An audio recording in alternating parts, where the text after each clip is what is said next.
Grazie Presidente. A parte il doveroso intervento da parte del Consiglio nel mettere a disposizione tutte le risorse di cui può disporre, questi eventi, adesso a prescindere dalla violenza straordinaria della natura, purtroppo sono diventati ciclici nella nostra isola. Olbia, Capoterra, Medio Campidano, il bacino del Cedrino, Villanova Strisaili, le zone interne del Nuorese ne sono un doloroso esempio. Questi drammi in questi anni si ripetono in tempi sempre più ravvicinati, seminando morte e devastazione nei territori, distruggendo l'ambiente, l'economia e le infrastrutture. Oltre l'80% dei nostri comuni sono a rischio idrogeologico e la politica non può ignorare questa situazione di precarietà. Non possiamo in nessun modo accettare il concetto di vittime del maltempo oppure di calamità naturale, perché questi fenomeni non sono più episodici né sono straordinari.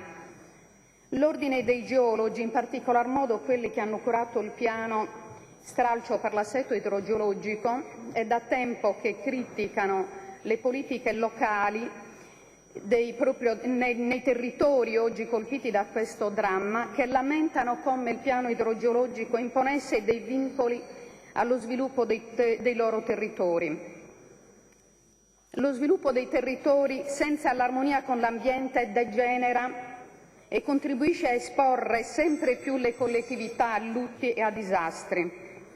Ancora una volta questi disastri ambientali sono la naturale risposta del territorio sardo, particolarmente violato dall'uomo in questi ultimi decenni, quindi edificato e urbanizzato spesso in deroga alle stesse leggi. Vedi il compendio del nord-est dell'isola e le zone costiere umide, dove i disastri di questi giorni sono più che mai violenti. Fiumi e corsi d'acqua interrati, deviati e rettificati dall'opera dell'uomo, si sono ripresi i propri corsi naturali nei centri urbani, nelle pianure, nelle montagne. Dobbiamo prendere atto che il nostro territorio è già fortemente compromesso dall'urbanizzazione e dall'edilizia selvaggia, che lo ha predisposto a disastri idrogeologici che generano costi umani, economici e ambientali ben superiori al profitto legato alla speculazione urbanistica. Questa catastrofe, che solo in parte è calamità, è un monito per una nuova e approfondita riflessione da parte della classe politica sarda che si accinge alla discussione in sede di Consiglio del piano paesaggistico sardo di Cappellacci. Il PPS ha già visto forti perplessità e preoccupazioni da parte di autorevoli urbanisti, di associazioni ambientaliste e da una parte della stessa classe politica sarda che denunciano in questo piano la minaccia di nuove aggressioni legalizzate ai nostri territori e in particolar modo ai compendi lacustri e costieri.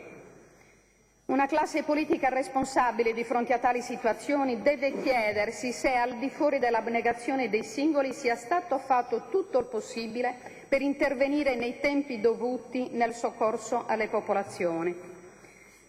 Concordo perfettamente con l'intervento che ha fatto il collega Maninchedda. Ho visto che la Protezione Civile italiana minaccia querele contro chi avrebbe osato muovere qualche critica per la sua inefficienza. Ma non è la prima volta che la Protezione Civile italiana scarica le responsabilità sulla Sardegna.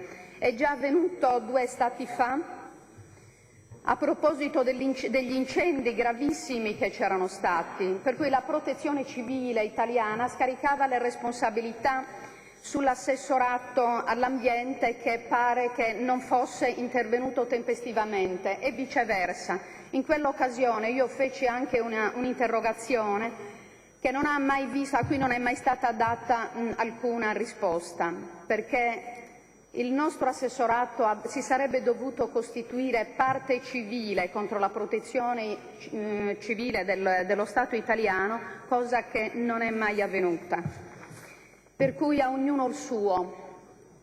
Lo Stato italiano si assuma le responsabilità, evitando anche il cattivo gusto di minacciare le istituzioni sarde. Per contro, le istituzioni sarde facciano la propria parte.